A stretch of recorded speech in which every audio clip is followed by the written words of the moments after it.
I'm getting myself geared up for Passover. And when I say that, I want you to know that that is absolutely correct. It's not like Passover just comes around and then you observe it. You really do need to get yourself ready to enter into Passover. There were three festivals, three feast days that God required the Israelites to make a pilgrimage to the temple. And that was Passover, Feast of Weeks, which is Pentecost, and the Festival of Tabernacles. In this early harvest season, we have Passover, also the Festival of Unleavened Bread. They're the same. The offering of the first fruits, and then the Festival of Weeks. During the late harvest, then you have the summer, and the summer kind of represents like the time when grapes are being harvested. Early harvest focuses a lot on bread and wheat because that's what's being harvested is wheat. In the late harvest, you have things like olives, and that's in autumn. So that kicks off with the Festival of Trumpets, then the Day of Atonement, and then the Festival of Tabernacles. So that will be the third pilgrimage to the temple. In counterfeit Judaism, they will go by this calendar that they made up, and they call the civil calendar, and they'll call God's calendar the Exodus calendar, and they'll start with that first month of Ethanim, which they call Tishrei by a Babylonian name, and they've made up holidays such as Rosh Hashanah. God never tells us to observe Rosh Hashanah. What is that? A new year so we can be like the world? He doesn't have us observe New Year, and if he did, he'd have us observe it in Aviv or Nisan. Same month, just different names for the same month. That's the beginning of his year, but we don't observe holidays like the world does. We observe holy days to God, and he doesn't have us celebrating the new year. Now, there's a couple of holidays that I will observe and that are observed in the Bible. So a birthday is a holiday. Job's children observed birthdays, and I also observe Thanksgiving. But those are the only holidays that I observe. And the reason I observe Thanksgiving is because God set apart a place for his people to come and worship freely when they were being oppressed. And I'm going to acknowledge that.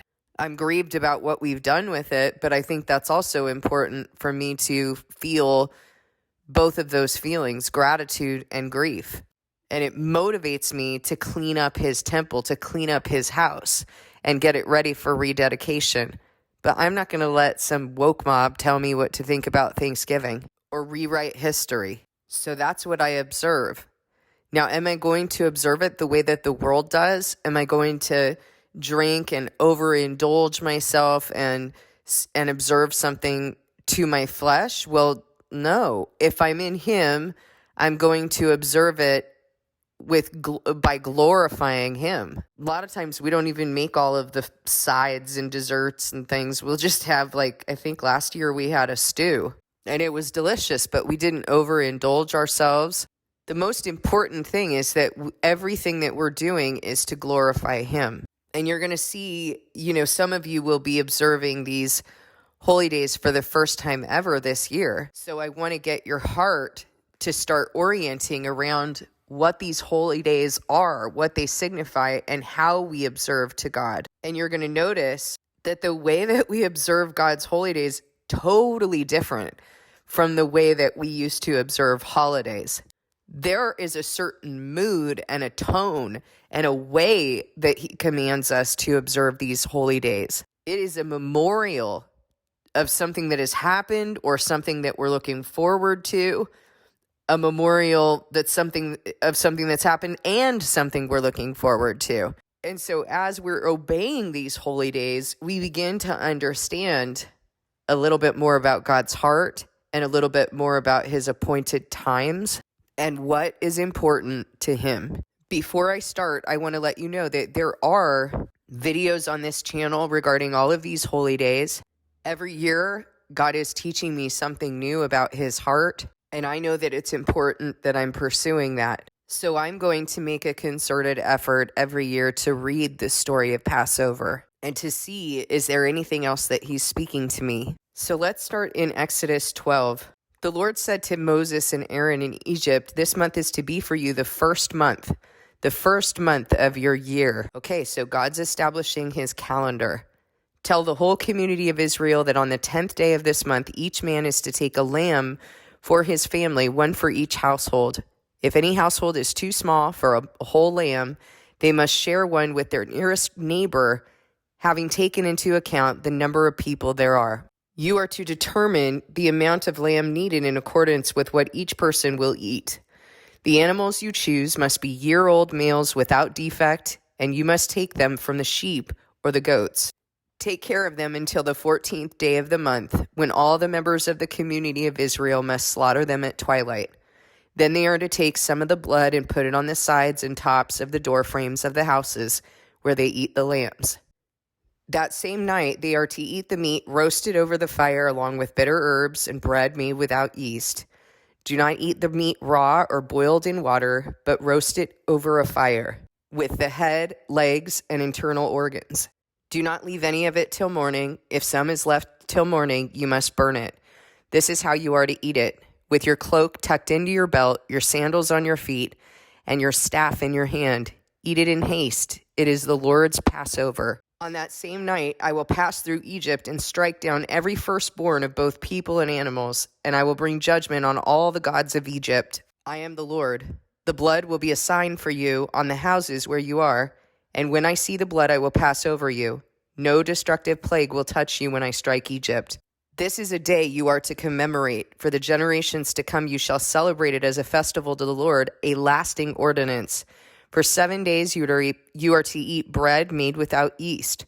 On the first day, remove the yeast from your houses, for whoever eats anything with yeast in it from the first day through the 7th must be cut off from Israel. On the first day, hold a sacred assembly, and another one on the 7th day. Do no work at all on these days, except to prepare food for everyone to eat. That is all you may do. Celebrate the festival of unleavened bread, because it was on this very day that I brought your divisions out of Egypt. Celebrate this day as a lasting ordinance for the generations to come. In the first month you are to eat bread made without yeast, from the evening of the 14th day until the evening of the 21st day. For 7 days no yeast is to be found in your houses. And anyone, whether foreigner or native born, who eats anything with yeast in it must be cut off from the community of Israel. He said that twice already now. So it's important. Yeast, by the way, represents sin. So there's spiritual understanding here. You are a house. Yeast represents sin. He's telling them to go in their house, close the door, rid their house of yeast. So you are to examine yourself, rid your house of yeast. That's how you're preparing yourself to enter into the Passover, invoking the blood of the Lamb over your doorway. And you need to understand this for the times we're living in right now. Remember the words of Isaiah, "Go, my people, shut your doors until his wrath has passed by. Hide yourselves for a little while until his wrath has passed by." During these days when all the world just wants to go back to normal and they just want to live their best life here, and you're seeing that God is sending plague and he's sending famine and he's harming the earth and we're on the brink of war, go, my children, shut your doors, hide yourself for a little while until his wrath has passed by. You understand the instructions of the Lord? You need to understand that right now. That is the reason why that seal and mark are placed on the foreheads of the 144,000 witnesses and the multitude in white robes. It is signifying you being passed over. That's what the pre-tribulation rapture people don't seem to understand. That God passed over his people once without rapturing them. He can do it again. But if you don't believe in him, you're also not going to believe that he can pass over you. You're going to be all freaked out when these things start happening because you're not going to understand what he established as a sign between his people. You're not going to understand the things that he did. And a lot of times counterfeit Christianity doesn't want to go there, right? They think, oh, that was the burden of Israelites to have all that faith. Well, they have no idea. And that's partly because they haven't felt it necessary to read about the end times because they don't think they're going to be here. It's not relevant. That's what many pastors say. It's not relevant to me. I'm not one of the wicked. I'm not going to be here. He's going to rapture me before I have to experience all of that. Well, I don't know what to tell you. Not in the Bible I'm reading. Again, verse 19, for 7 days no yeast is to be found in your houses, And anyone, whether foreigner or native born, who eats anything with yeast is to be cut off in it, must be cut off from the community of Israel. Eat nothing made with yeast. Wherever you live, you must eat unleavened bread. I want to remind you of something. At this very time, when God is requiring us to obey this holy day in a specific way to represent Christ, who was sinless and blameless, eating this unleavened bread, the rest of the world is getting dressed up, going to church on Counterfeit Sunday, celebrating Easter, and teaching their kids to go on Easter egg hunts, get all sugared up, jacked up in your flesh, observing the one day that represents the sacrifice of our Savior, the life that he poured out for us. We're over there celebrating a bunny. You get how gross that is? He's telling us to eat a lamb. They're celebrating by eating ham, a defiled sacrifice, right? Because at this time anyway, all food is clean. Don't freak out. But at this time, when he's commanding the people to eat this lamb for Passover, don't you think it's interesting that the Antichrist replaced this holy day with ham, with a pig, which was known to be a defiled sacrifice of the pagans? Verse 21, then Moses summoned all the elders of Israel and said to them, go at once and select the animals for your families and slaughter the Passover lamb. Take a bunch of hyssop, dip it into the blood in the basin, and put some of the blood over the top and on the sides of the door frame. None of you shall go out of the door of your house until morning. When the Lord goes through the land to strike down the Egyptians, he will see the blood on the top and sides of the door frame and will pass over that doorway, and he will not permit the destroyer to enter your houses and strike you down. What are you supposed to be remembering on this holy day? Exactly that. Exactly what he did, that he delivered the Israelites, that he also passed over them.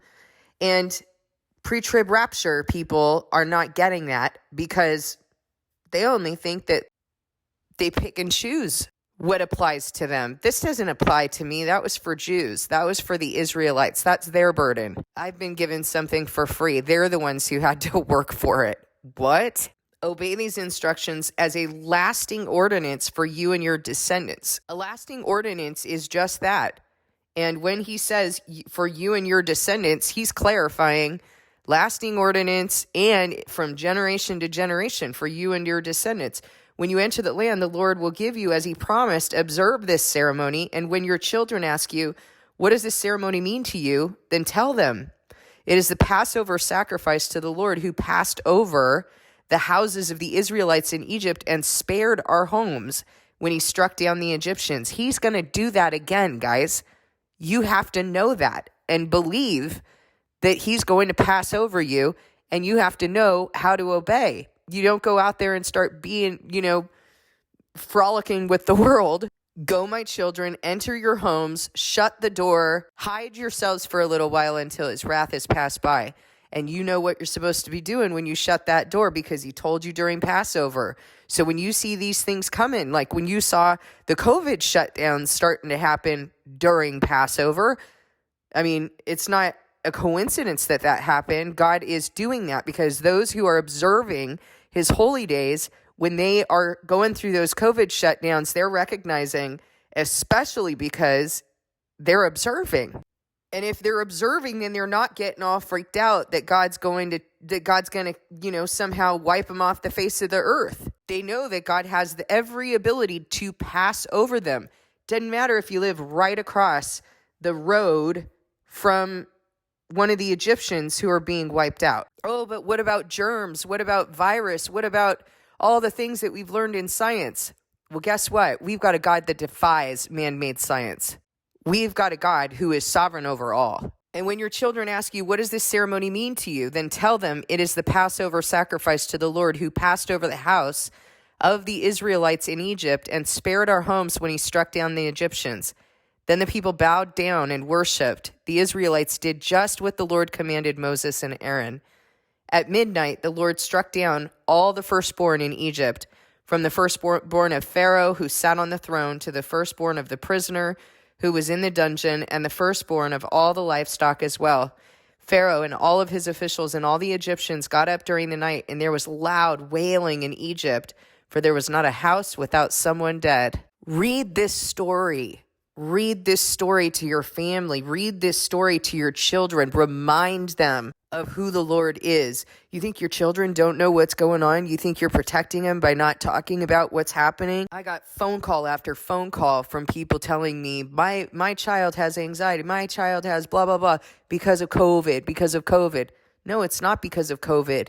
It's because no one's talking to them. No one's leading them. No one's instructing them. They don't know what to do with this. And there's just a bunch of angry adults wanting to go back to normal, not wanting to raise their kids. They're ticked off because they got to homeschool now and be around their family. And the actual responsibilities they should be taking care of all along, actually being parents instead of sending them to go be parented and then complaining when schools aren't doing it correctly. They need to be raised. They need to be talked with. They need spiritual guidance, and they're being left to figure this out on their own. They need that guidance. They need that mentorship and leadership. God didn't just drop you off. Why are you just dropping your kids off? You know what I mean? And I was telling you about my friend who has a 9-year-old son, and he was asking Mom, well, can't we just celebrate Valentine's Day to God? And she had to explain to him, well, honey, it doesn't quite work that way. It's not a holy day.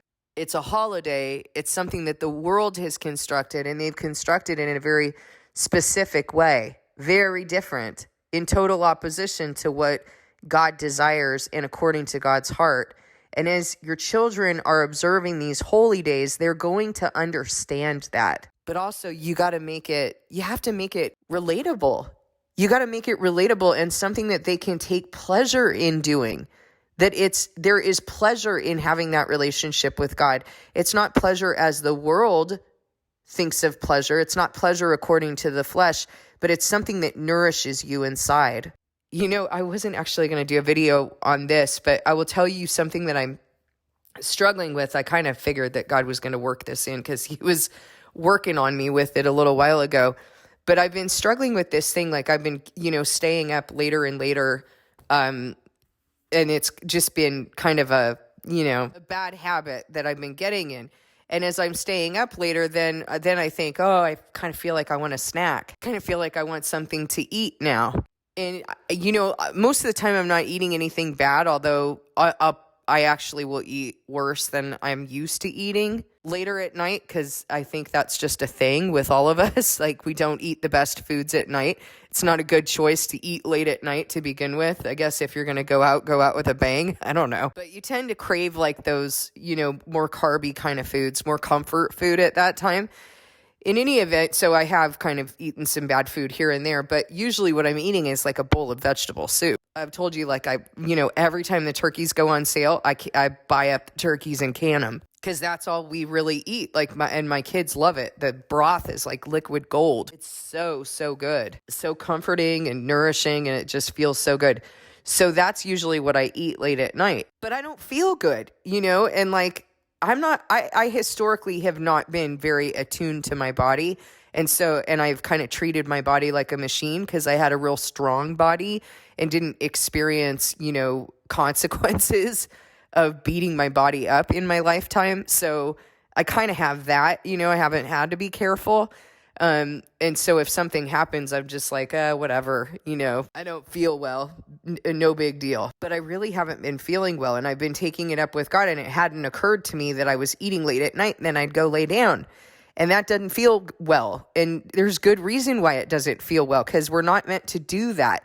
There's not really a purpose to me eating late at night. My body doesn't need the fuel in order to go to bed. And now that stuff's just sitting in my gut. Doesn't matter if it's broccoli and carrots and, good stuff for you. Now it's sitting in my gut and I'm laying flat. So all of that stomach acid is, I'm sorry if this grosses you out.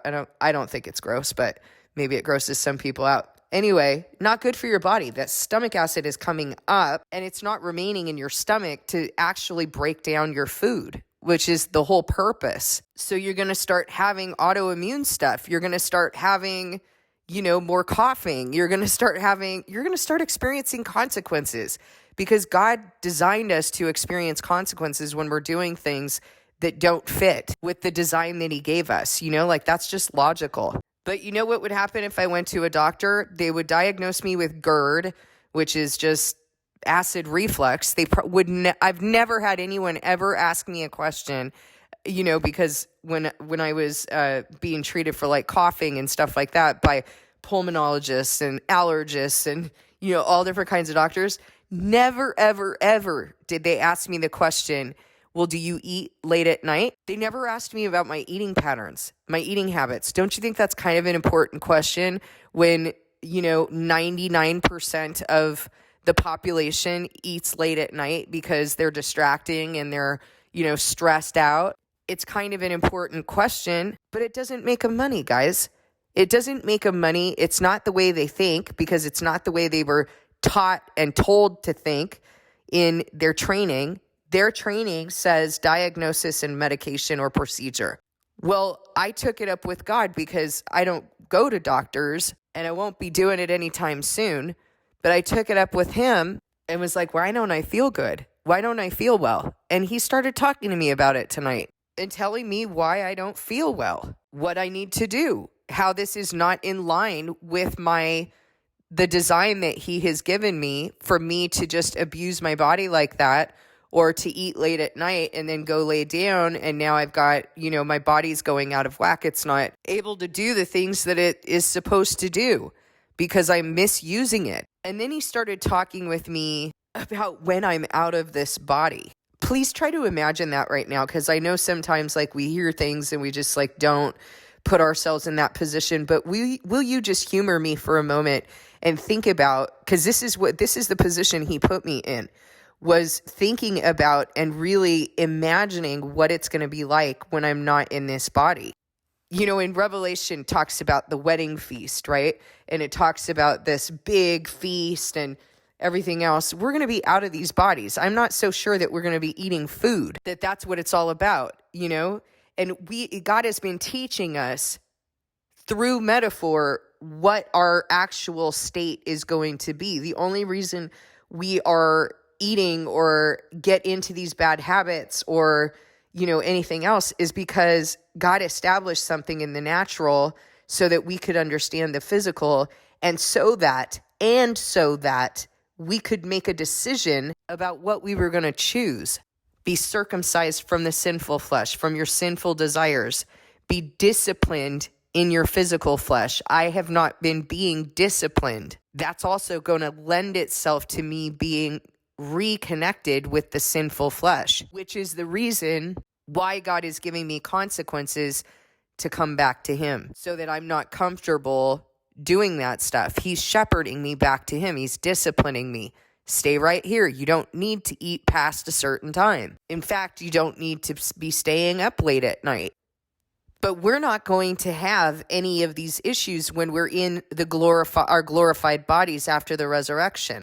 And I need to be living into that right now. You need to be living into that right now. You need to be making those decisions of what you want. Let me give you an example of that. When Jesus was told, he'd been fasting for 40 days and 40 nights, he was hungry. And Satan said, if you're really the Son of God, turn these stones into bread. And he said, no, man doesn't live by bread alone. He lives on every word that comes from the mouth of God. So there just might be a feast that comes from the mouth of God. You get that? The things that he has prepared for us. We don't comprehend it entirely right now because we're in this state. We don't get it yet. But these are the things we're supposed to be orienting ourselves to and understanding. And we can never do that if we're not willing to, first of all, receive his ministry, second of all, withhold from ourselves and understand what's important to him. Seek and pursue what's important to him while withholding from our flesh. When you're observing holidays, you're not doing any of that, right? You're doing the opposite. You're overindulging. You're making excuses. Well, it's Easter. Well, it's Christmas. Well, it's Valentine's Day. Smile now, cry later, right? That dumb saying. Let me tell you what God's people are supposed to be doing. We're supposed to be mourning now, and we'll laugh later. Don't be one of these people of the world who's laughing now.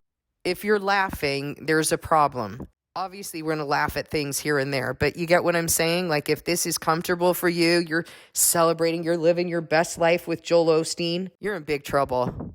So the reason I started telling you that story is because I was talking about how to help your family and your children to be able to rejoice during these holy days, and also how to withhold, how to mourn, how to grieve, withholding from ourselves, like on the Day of Atonement. And where I was going with that is exactly what I just described to you. You got to decide where you're going to live.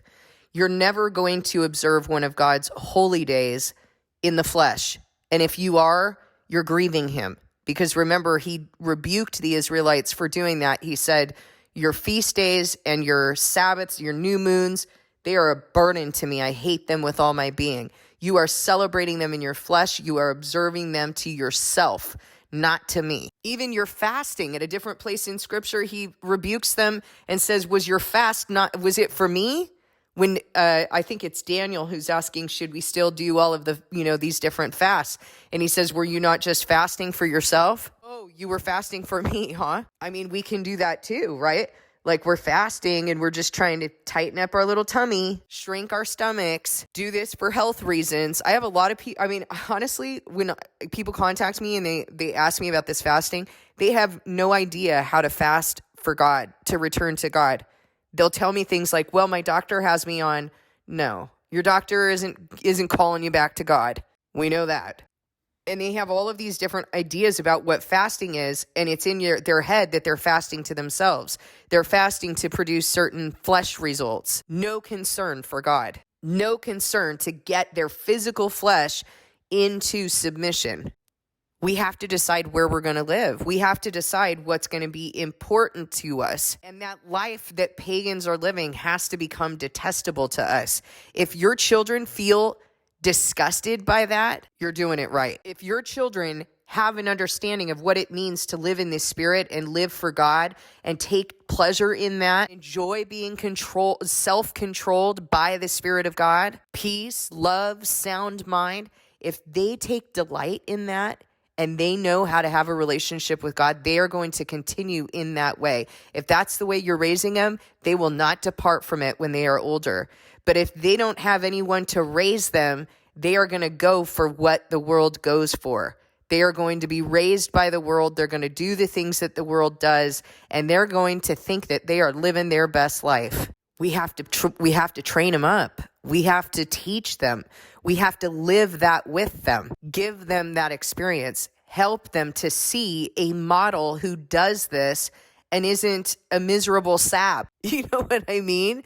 Because, some people can be really miserable living a godly life. It's not attractive. It's also difficult. I don't mean to say I share with you a lot of the difficulty that I experience because I want you to understand that this is what it's about, so that you're not like doing it and then you're like, why do I feel so separated from the world? Well, that's good. That's good. Rejoice in it. Why am I being persecuted? That's good. Rejoice in it. The weird things of the world, huh? But our children need to learn how to be able to rejoice in God's festivals and living a godly life. They need to be able to feel that so that it anchors them, because as an adult how difficult it is to continue to live this out.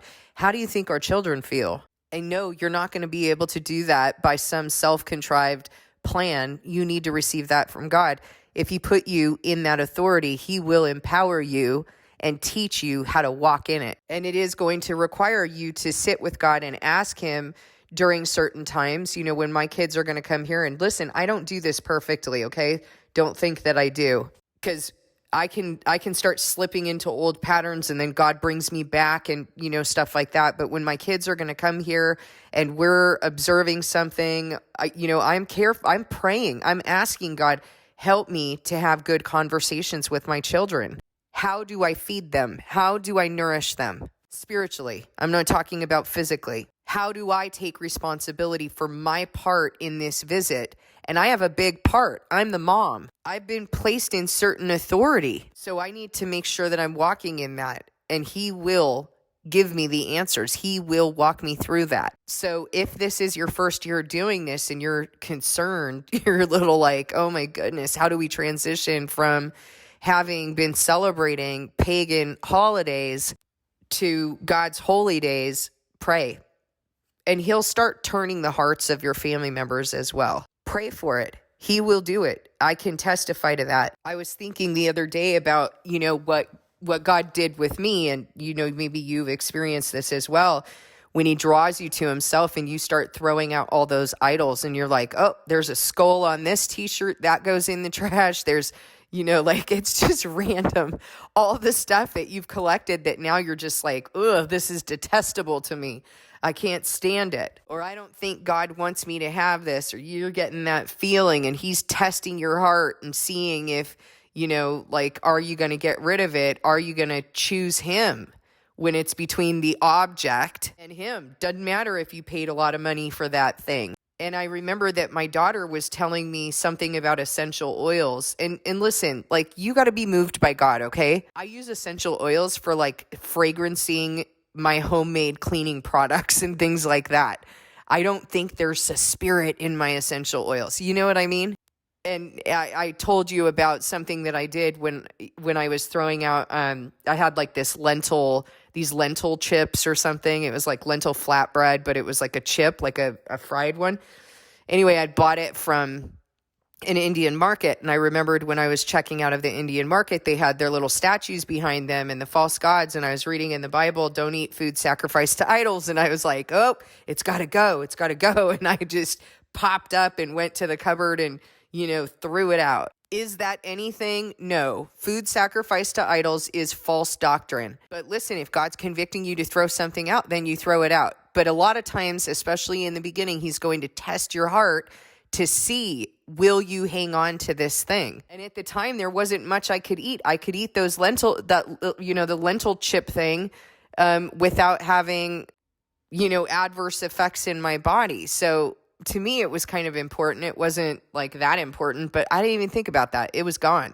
It was out. And the same thing with my daughter. When she was talking about the essential oils, she was like, yeah, God's just giving me this feeling about it. She's like, so I threw it out. It was happening alongside. I mean, literally, he was healing us alongside each other. He can do that. You can't, but he can.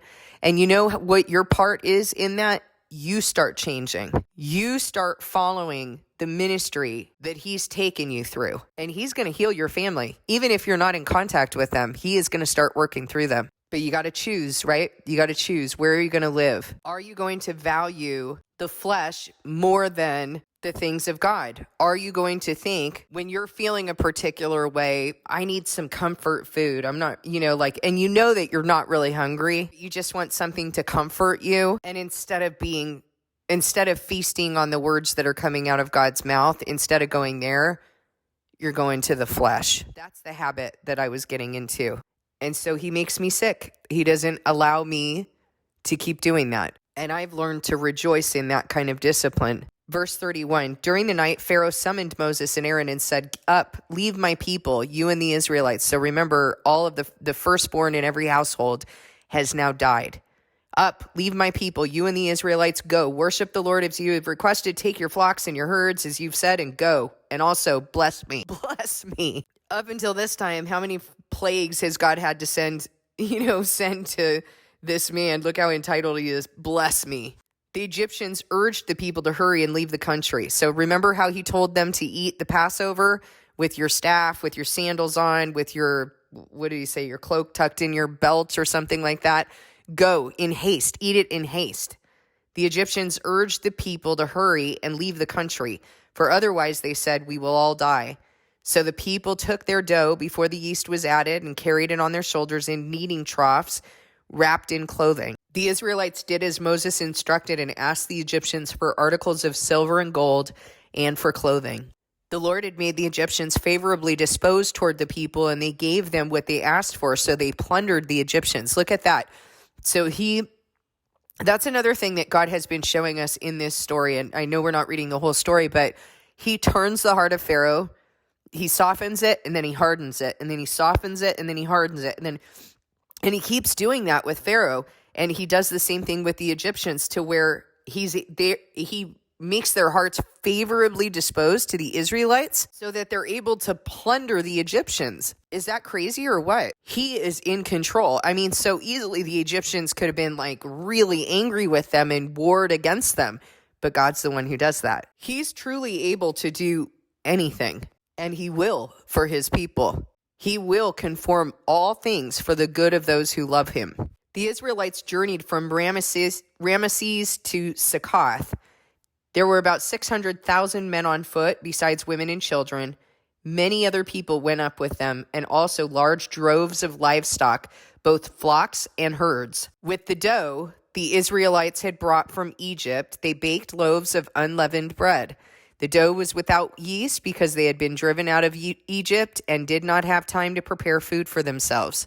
Okay, so do you see that? The bread is without yeast. Yeast has been described as sin, so we know this is symbolic, and this is the only time that he's saying bake bread without yeast, because this holy day has to do with Christ. And also, they're going to remember, as they're observing this year after year, they're going to remember how quickly, in haste, they were driven out of Egypt, and that the dough didn't have yeast because they'd been driven out of Egypt. They didn't have time to prepare food for themselves. Now, the length of time the Israelite people lived in Egypt was 430 years. At the end of the 430 years, to the very day, all the Lord's divisions left Egypt, because the Lord kept giving vigil that night to bring them out of Egypt. On this night, all the Israelites are to keep vigil to honor the Lord for generations to come. Vigil, by the way, only means to observe, to keep watch. So let's read the sentence again. Because the Lord kept vigil that night to bring them out of Egypt, on this night, all the Israelites are to keep vigil to honor the Lord for the generations to come. That's you too. That's me too. We keep vigil on that night. What do we do while we're keeping vigil? I mean, what are we watching for? Well, we're supposed to be watching in the Spirit. What is God doing? What is he teaching us? Remembering what he's done. Thinking about what he's doing right now. Keep watch. You remember what Jesus said when he was kneeling in the Garden of Gethsemane? Stay here with me. Keep watch. And truly, I believe the way that I feel this in my spirit is that you're keeping watch in the Spirit. Vigilant in the Spirit. The Lord said to Moses and Aaron, "These are the regulations for the Passover meal. No foreigner may eat it." Think about that. No foreigner may eat it. So no foreigner is able to partake in that sacrifice. No one who has not chosen God is going to be able to take part in that sacrifice. Any slave you have bought may eat it after you have circumcised him, but a temporary resident or a hired worker may not eat it. A slave, why? Because that's your property. You are responsible for that slave. If you've circumcised him, then he's in that covenant. You are responsible for him. It must be eaten inside the house. Take none of the meat outside the house. Do not break any of the bones. Remember, not a bone was broken on Jesus. The whole community of Israel must celebrate it. A foreigner residing among you who wants to celebrate the Lord's Passover must have all the males in his household circumcised. Remember, covenant of circumcision. Then he may take part like one born in the land. No uncircumcised male may eat it. And what does circumcision represent? It represents circumcision of the heart, because we don't physically circumcise anymore. Circumcision is circumcision of the heart. That is what identifies you as being a spiritual Jew, as being engrafted into the commonwealth of Israel. So no uncircumcised male may eat it. The same law applies to both the native born and to the foreigner residing among you. All the Israelites did just what the Lord had commanded Moses and Aaron, and on that very day the Lord brought the Israelites out of Egypt by their divisions. Isn't that cool? So we have this holy day that many of us were not raised with. I wasn't. I was raised celebrating Easter. No clue about what it is that God has been wanting to teach his people.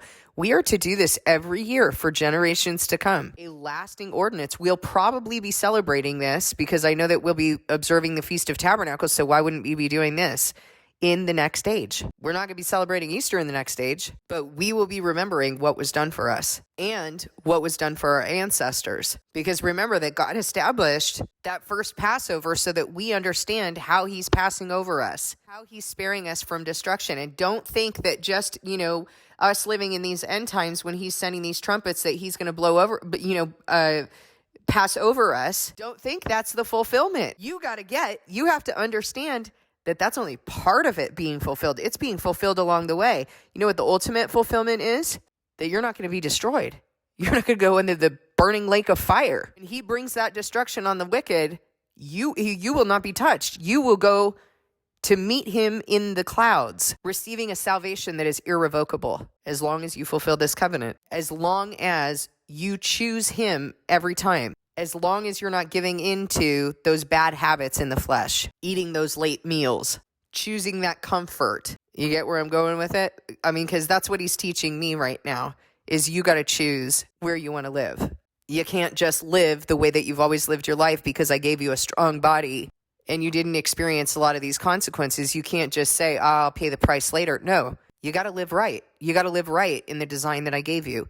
You're not supposed to be eating like that and then laying down. And no, you can't go to medicine and then just go, take a pill so that goes away, so that you can continue to live in a way that I've not designed you to live. Do you get the point? You get what medicine has done? Here's a pill. You don't need to worry about how God designed you. You don't need to worry about entering his rest. This is insomnia. Let me give you a pill to knock you out. It's crazy. All right, let's read one last place. We're going to read God's appointed festivals in Leviticus 23. We're going to start at verse 4. It's pretty quick. I just want to get you getting ready for these feast days, getting your heart in a place where you're starting to think about this and you're starting to think about how you're going to bring your family into it, what it is that God has done for his people, what he established, what he's doing now. Verse 4. These are the Lord's appointed festivals, the sacred assemblies you are to proclaim at their appointed times. The Lord's Passover begins at twilight on the 14th day of the first month. Okay, remember that they were to take the lamb into their house, and that lamb was supposed to stay with them, what did he say, for 10 days? No, it says, tell the whole community of Israel that on the 10th day of this month, each man is to take a lamb for his family, one for each household. Okay, so that lamb is supposed to stay with them for 4 days. So it's on the 10th of the month. The lamb stays with them for 4 days. On the 14th at twilight, they are to sacrifice the lamb. On the 15th day of that month, the Lord's festival of unleavened bread begins. For 7 days, you must eat bread made without yeast. On the first day, hold a sacred assembly and do no regular work. For 7 days, present a food offering to the Lord. And on the 7th day, hold a sacred assembly and do no regular work. Okay, so he means it when he says do no regular work. Now, you want to make this fun with your kids? Make some unleavened bread with them. Go get some lamb. Have some fun recipes that you can try out with your children. But don't just make it something that you're doing in your flesh, like you're doing a recipe and you're like, as the world does, teach them. Because that's God's intention in using these things that he established, is that we will understand in getting into the soil, in growing those crops. We plant the seed, we water it, but we have no ability to germinate that seed. We have no ability to make that grow. So that when you start to read those things with your children, they're going to understand. They have practical experience. Ask them questions. What's the Passover all about? What do you remember about the Passover? Don't browbeat them, but teach them. This is the teaching that your children need. Not a bunch of baloney distraction in a mandatory education system with a bunch of things that you're never going to use in your entire life. Oh, it makes me so mad. That was so much of our lives taken from family life and what God values. Such distraction, and you see the fruit of it today. All right, so no regular work on the first day, no regular work on the 7th day. On the first day, hold a sacred assembly and do no regular work. Okay, and you say, well, I don't belong to a church. I don't have a congregation. Well, you have a family. You might have a neighbor. You might have someone that you know that you can do this with. And if you don't, you have one here. I mean, we can share with each other. And if you want, if there's anyone who wants to do this, we can get together and read this together, on the portal that we use for the workshop and the Bible study. You want to get together and you want to assemble online, then that's what we'll do. I'm up for that. The only work that you are to do, remember, is to prepare the Passover meal, but no regular work. He really wants for you to sit and meditate your heart on what this is all about. No regular work, no distraction, and eating bread made without yeast for 7 days. It might seem like, oh, it's not that important. If God said it, it's important, so do it. Make sure that you're doing it, because when you obey, you are bestowed certain understanding and wisdom by God just for that obedience, because you're demonstrating your love for God. He will respond to you. He will interact with you. That's part of your covenant. Okay, I'm going to read the offering of first fruits in verse 9, and then we'll go ahead and call it on this video. The Lord said to Moses, speak to the Israelites and say to them, when you enter the land I'm going to give you and reap its harvest, bring to the priest a sheaf of the first grain you harvest. He is to wave the sheaf before the Lord, so it would be accepted on your behalf. The priest is to wave it on the day after the Sabbath. On the day you wave the sheaf, you must sacrifice a burnt offering to the Lord, a lamb a year old without defect, together with its grain offering of 2/10 of an ephah of the finest flour mixed with olive oil, a food offering presented to the Lord, a pleasing aroma, and its drink offering of 1/4 of a hin of wine.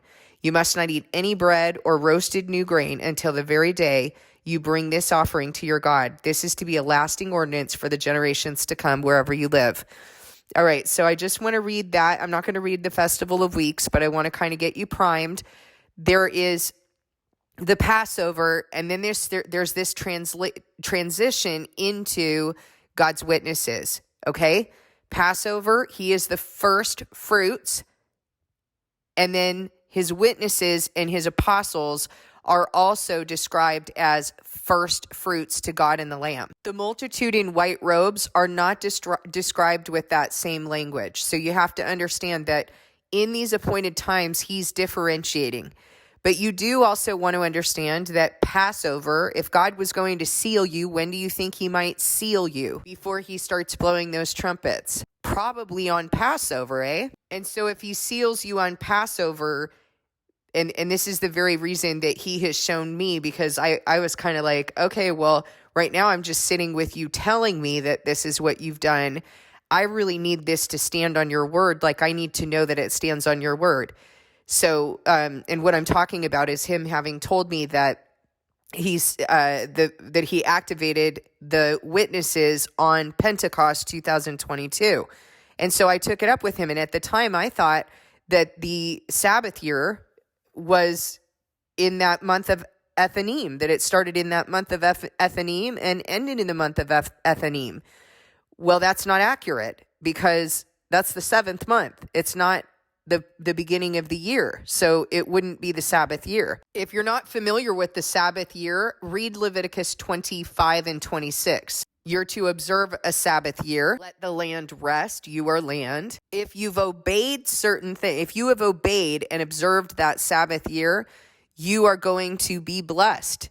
So Leviticus 26 is outlining reward for obedience, for obeying the Sabbath year, and then punishment for disobedience. Well, that year, that Sabbath year, started in Aviv or Nisan 2021, and it ended in Aviv or Nisan 2022, just in time for Passover, just in time for that seal or that mark to be placed on God's people. And that would need to happen before the witnesses begin to testify. And the witnesses would have been finalized, determined, largely during that Sabbath year, by what they were doing in their hearts and what they were doing in their covenant. And of course, they're determined before the creation of the world, right? God already knows what he's going to do, but we still have to observe this covenant. And so in order to understand how God is, what has to happen in us in order for these things to occur, this is what God was talking with me about. Well, the Sabbath year ended at that time. People were already harvested into who was going to be sealed as the witnesses and who are going to be sealed as the multitude in white robes. You need to understand some things that are very, very important. If that is already determined by that time, these things have been set in motion, and you can't be wasting time. It's already been set in motion. So God is already holding us to a certain standard, and this harvest has already been set in motion. Whether or not we're fulfilling this in these last years, that's the determination of whether we're going to be saved or not. That should make it a little more urgent for you. Okay, I hope you've enjoyed learning about Passover, learning about the significance, and just starting to get your heart kind of wrapped around, okay, how am I going to do this? How am I going to set this aside? Is there anyone who I want to, any particular way that I want to observe this? and with whom do I want to observe this? And like I said, if anyone wants to get together and, online, we're all in different countries and states, but if you want to get together and you want to assemble, I'm totally down for that. One last thing that I have been mentioning in a couple of these videos is if what I am saying, if God is testifying to what I am saying, please consider liking, and I think you're all probably subscribed, but if you're not subscribed, then subscribe, ring the bell icon. And the reason for that is it's really not for me. I'm not going to be monetized. It has nothing to do with that, but you do have the ability to affect the algorithm. And in doing so, you have the ability to to do your part to get this word out there so that algorithm is affected and the videos are more accessible to others. So please consider, even if it's just a like, where you're just liking the videos that you're listening to, that's cool. That's going to make a difference. Again, like I said, it's not for me. It's to make this more accessible to others who are on YouTube. Thank you so much for listening. God bless you, and I'll see you in the next video.